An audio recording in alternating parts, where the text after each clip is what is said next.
Attention, distinguished humans and fellow primates of refined taste. It is my great honor to announce an upcoming talk by none other than Baron Erwin Pitsch de Jerusalem, author, visionary, and architect of worlds woven through word and insight. This is not merely a talk about books. This is an encounter with ideas that breathe, challenge, and expand the very edges of perception. If you've ever suspected that a book could be more than ink and paper, this is your moment. I'll be in front row. Try to keep up. Hello everyone and welcome to my channel. Yes, I know it has been a while. Today, finally, I have the time to present some of my books and give recommendations as of who may want to buy my books, who is interested in it. Okay? So in medias res, the book Nervous System Wealth. I hope you can see that. I have been writing this book in particular for people who want to know exactly as of what the reason is, as of why they may not live in abundance. Okay, so this book is not too spiritual, so no worries if you don't feel that meditation is something for you. That's the book for you. It tells you exactly why you may not live in abundance. So it's a really interesting phenomenon, what I have seen through the years, that there's several kind of people. Like there's those who live in abundance, obviously. There's those people who have money, but they make that money in fight or flight mode. So you may know this very aggressive business people who have a lot of money and they lose it again and they win it again, and they have to really fight for their cash. Okay, so these people might be also advised to read that book eventually. There is a different way to make money, and this way has to do with your nervous system. So it has to do with certain programs within which you might not be aware of, which stop you from having a balanced life and abundance. So it's very interesting that after I have written all these books, a lot of people came forward to me and they figured out that I'm reasonably well off, and they said, "Can you give me some money?" That book will explain to you as of why I don't. Because if I give you some money, I feed you scarcity. I feed that you can't make it on your own. And that's exactly why you should read this book first. Because basically speaking, living in abundance has a lot to do with balance. It has a lot to do with letting go, relaxation, and understanding that sometimes the things you want is exactly what you do not need. Rather, you have to get your nervous system into safe mode. Eventually meet the right people, which you do not. If you're in fight or flight mode, you will walk past the people who can really help you, okay? So first of all, your whole system has to be in one line. So what does this mean? That basically speaking, if you read The Secret and you know the law of attraction and you think yourself rich, you visualize, you know Franz Baden, you visualize all sorts of things, and then it never happens. Why is that? Because your system says no. Yeah, this is why Franz Baden talks about the four elemental equilibrium, which in my personal opinion is really good, but also quite head-based. Okay, it's all thinking-based. It's not somatic as such. And that is why there's actually, by the way, a companion book to the Nervous System Wealth. For those of you who have little time, or those of you who like travel, that's a condensed version of this book. Okay, so if you really like that book, have a go at this one. It's the same topics, a little bit compressed, a little bit shorter chapters. For those of you who don't have a lot of time, if you buy this one, you may actually get an idea that may actually be enough. Sometimes understanding is enough. There's a lot of exercises in this book, okay? But it is not necessarily those who do all the exercises who live in abundance, but those who get it. Okay, at some point when you read that book and work through the book, there will be a certain understanding.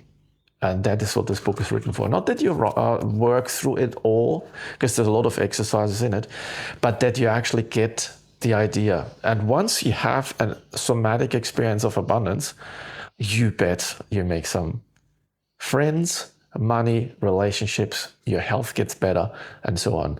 This is not about making money. This is about living abundant.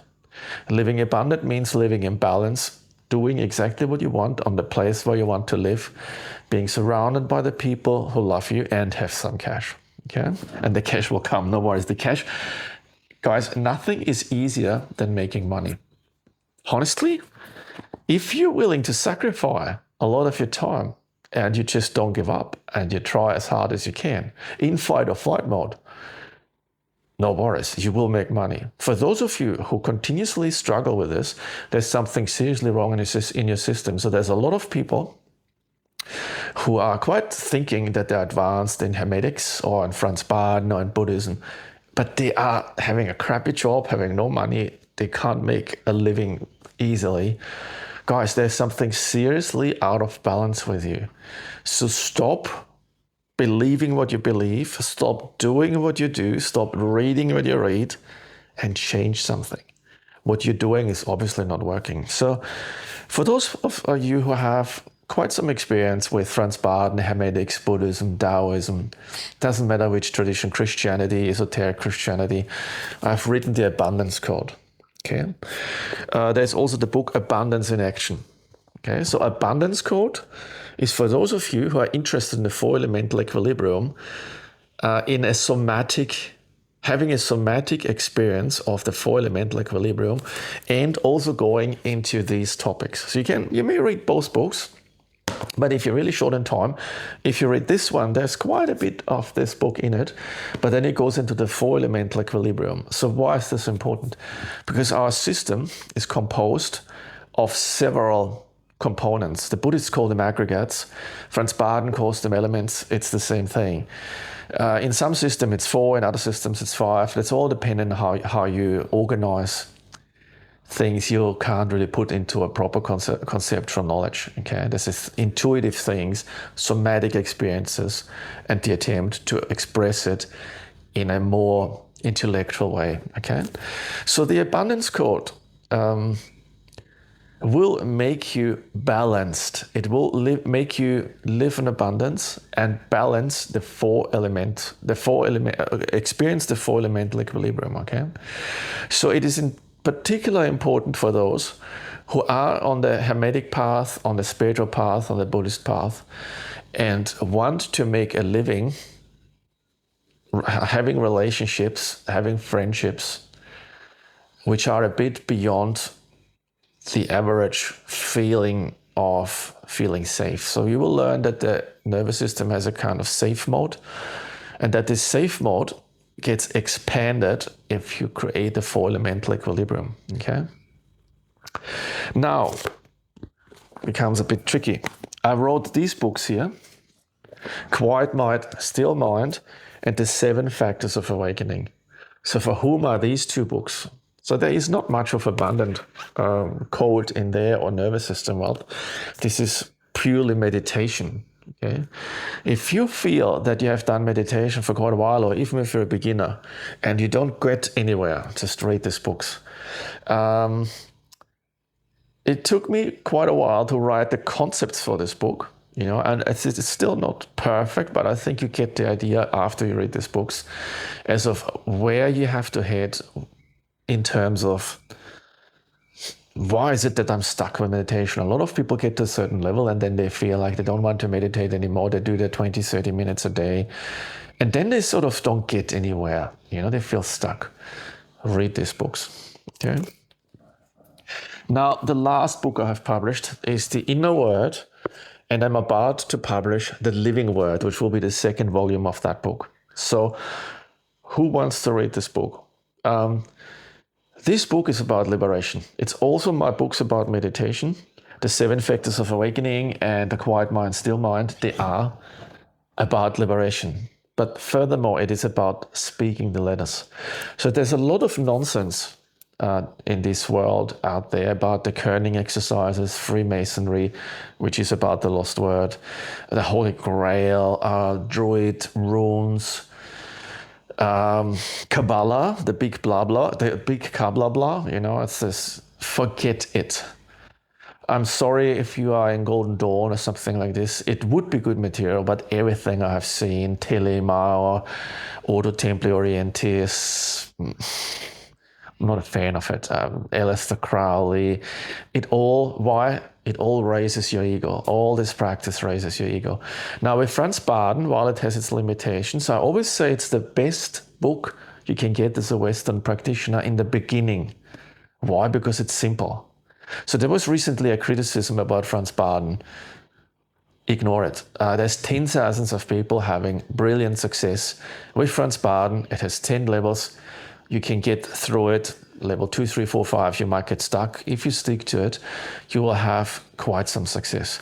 Now, the inner word is a different approach to the same thing, less technical and less based on, let's call it, little exercises. I'm doing visualizing 1, visualizing 2, this, that. So the idea that you can grow spiritually by doing exercises has its limitations. Why?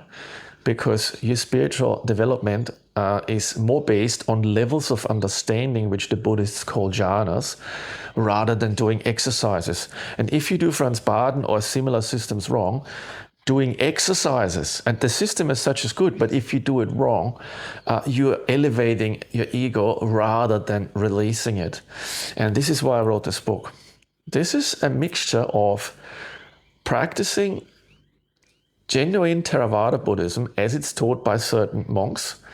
Forget about the Theravada Buddhism you meet in certain temples. This all religion is all people having some funny hats on and doing some funny rituals. Buddha said it very clearly with rituals, and now Golden Dawn people listen, and all the other people who do Skinner and Abraham Elin and all this stuff. Rituals and forms will not get you liberated. They get you caged and get you in some of the lower realms in your spiritual development. And then you might get stuck. If you read some Franz Baden, if you do some pacts with some beings, you might get seriously stuck for a long time. That's all I say to this. The inner word is about speaking the letters. So it is about liberation. It's about going through the Brahma Viharas, releasing the ego, understanding anatta, the concept of anatta, understanding stillness, signlessness. The concept of signlessness is very important in Christian theosis as well as in Buddhism. So it goes into understanding Christian theosis, connecting to Christ, following the Ten Commandments, living a life of morality and reason and dignity and meaning. That is very important. Your morals, when it comes to speaking the letters, is everything. If you tailgate people, if you're aggressive to people, if you're this Sunday Catholic and then Monday you're an awful person, the 10 Commandments or the 8 precepts in Buddhism or the yamas and niyamas in Hinduism are a practice. That's a somatic, practical approach to be practiced every day. Then I take the reader through the 4 Brahma Viharas and through the 8 jhanas. I call this the 4 to 8 key. Okay, 4 Brahma Viharas, 4 jhanas, and 4 arupa states. Some people call it the 8 jhanas. So that is why it's 4 to 8. Okay, 8 stages of knowing, from boundless joy, boundless love, to rapture, to satisfaction, to neither pleasure nor pain. There's a beautiful state of equanimity, to infinite space, infinite consciousness, nothingness, and neither perception nor non-perception. These are 4 stages of understanding rather than 4 stages of experimenting and doing exercises, which take time. Don't rush through it. There are 8 levels of collectedness. Okay, towards the end, you get into still mind, silenceless, and you might experience cessation, nibbana, or nirvana in Sanskrit. Nibbana is the Pali word. the cessation of feeling and perception. This is all in the book. It would take too long to explain it a little bit more. Now, furthermore, if you want to speak the letters, you have to get to the 5th jhana, infinite space, to speak the letters on a level of collectedness. If you speak them in everyday's consciousness, like some Kerning groups, they speak the letter E and project it in your feet. It's not going to work. You can do this for 4 years, 8 years, 20 years, 60 years. Nothing's going to happen. You have to be on the level of jhana. You have to be at least in the first arupa state. Okay? Now here comes the crux. If you really want to feel the power of the letters, you have to become one with them. So there's 2 exercises in there. The one is the absorption, and one is the absorption of becoming one. So this is 2 different exercises. One is, for example, focusing on the breath, and it's all in this book, and getting into absorption, creating a counter sign, focusing on this counter sign, and going into the 1st jhana, which is an incredible state, which lasts for hours, if not days, an incredible, beautiful state. Okay, more in the book. And then there's becoming one with the object. Like, that is actually not a Buddhist practice, because Buddhists rightfully so claim that becoming one with the object is more like a trance. So think of Franz Baden's depth point, or Akashic trance, what he calls it. Very similar. What is that? If you don't feel your body, if you don't know who you are, if there's no self anymore, you become completely one with the letter or any meditation object, that's it. If you can feel your body and you think you're in Akashic trance, you're thinking, oh cool, I'm in Akashic trance. If you think you're not in Akashic trance and you're not in absorption, there is no ego, there is no self, and you can't even decide when you can get out of it. The crux of that is, it takes years and years. Like for some people, there's always on meditation retreats, this kind of people, they sit down and they go into the perfect first absorption jhana. Okay, so there's the collection, being collective, the jhanas, as Buddha taught it, and then there's the yogic absorption jhanas, which unfortunately a lot of people think that this is what Buddha taught. He did not. But they have their place, and their place is speaking the letters in absorption. So I have completed Franz Baden, book 1 and 3, and I'm quite on a good path with book 2, thanks to my experiences, which I describe in that book. If you're a Franz Baden practitioner, that's a mastery. It will completely transform the way you see things and the way you understand things and the way you practice. Okay.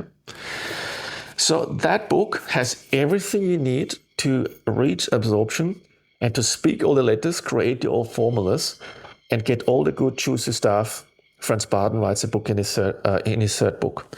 Understand that you do not have to visualize anything. It's the opposite. The letter will teach you what it is. And everything Franz Baden writes in his book, there's a few errors in there, probably a few things that I wouldn't agree to, but never forget, it's a script. Franz Baden died before he could elaborate on it, okay? Which would have been helpful. But I made the experience that you don't have to use a certain pitch, but rather, when you speak the letter, find the pitch. If you want to heal the heart with the letter A, find the right pitch, and the letter will tell you, it will come by itself, if you practice that way, which kind of color you have to use, which element it might be, and it's not so important at all, okay? It is important that you get into absorption. If you want to, literally speaking, liberate yourself, let the word flow through you, speak in tongues, whatever you want to call it, you have to let go of certain concepts, otherwise you lock yourself into your own practice, if this makes any sense. So I will publish, not sure when, this might be this year, might be next year, I'm not sure, I'm not yet finished with the book, The Living Word. Understand that this book is the practice. This is all you need. Something in me tells me I shouldn't even publish the 2nd part, because this is all stuff you should find out for yourself. These books, all of them, make you the teacher. Don't think I'm a teacher. I'm just a practitioner. Maybe not even that advanced. Who knows? I want you to be independent from governments, media, corporations, and authors. Nothing is more common on the spiritual market than people who just want to take advantage of you in a spiritual way, putting a robe on, letting you be egoless, and just rip you off. Okay. My books have the goal to make you the expert, not tomorrow, not next week, but through the next 5-10 years. There's a lot of book recommendations. I tell you very clearly where I got my knowledge from, and I'm very approachable. If you have questions, let me know. I have a Facebook page and a YouTube channel. And I do this for a while and then I will vanish. So I will probably, in 1, 2, 3 years, I will probably not be there anymore because I have certain other plans. That's why I'm writing these books now. Basically speaking, my next book will just be an addition to elaborate on certain ideas and give you practices like mental wandering, how to do evocation in a different way, how to use the letters, how to create your formulas. I go into guarding the sense doors. Why is guarding the sense doors not in that book? Because it takes some time. It's an incredible, powerful practice, usually done by very advanced lay people or monks. And the reason for that is that you need the concept of anatta, which is no self, as a practical living experience, not as a theoretical concept for debates. So that is why it's not in that book. I have made a video already. If you're interested on my YouTube channel, Echoes of Wisdom, you'll find that. And it is a practice which then will become your second step after the 8 precepts, guarding the sense doors, Brahma Vihara meditations, jhanas, absorption, speaking the letters, formulas, syllables, all kinds of things. It is quite structured, and I have written these books because I see that we have some change coming. I wanted to write these books in 10, 15 years. I have now taken the time while I'm very busy with my business, with all kinds of things I'm doing. I still wanted this knowledge to be out there. So if I fall off a cliff, these books might not be perfect, but the knowledge is out there. Because I can tell you one thing. Whatever people tell you about Koenig, about Karl Kolb, about Karl Weinfurt, Franz Baden, and I don't want to talk, there's really good teachers out there. Martin Fuchs, fantastic teacher. Andre Consciencia, I love your books. There's 60 Skills, I watch your videos. There is, I hope I haven't forgotten anything. There's so many good teachers out there, but there's the crappy ones too. Okay, so I do not talk about these kind of people when I talk about fake Baden teachers. So I got a question about that. No, I don't mean these people. They're wonderful people, and I personally learned a lot from some of them. Okay, there's Mark Rasmus. Okay, brilliant book, fantastic. I've done a lot of Taoism. Congratulations. This is almost a different key to Franz Baden. I would call this almost the Taoist key. So don't get me wrong, I don't talk at all about these people. I have all their books. Virgil, fantastic books. If you can see that, thank you for writing his books, fantastic books. Okay, don't want to forget one of these important people, Emil Steiner. Highly underrated. If you can read the books of Emil Steiner, the Austrian Bardonist, Walter Ogris, he is an expert. Czech Hermetics. Get on the website, read some stuff. It's highly recommended. Okay, so that's it. I hope that wasn't too long, and I hope my phone hasn't switched off because I'm using a very old phone and I'm not really familiar with giving spiritual talks on the internet. Okay, I hope that helps. Have a wonderful day, evening, night, wherever you are on this planet, on this wonderful planet. Don't fall for the negative stories. It's all a psyops. Stay independent, stay spiritual. Keep your head above the water. Okay, and see and hear from all you guys soon. Have a wonderful day.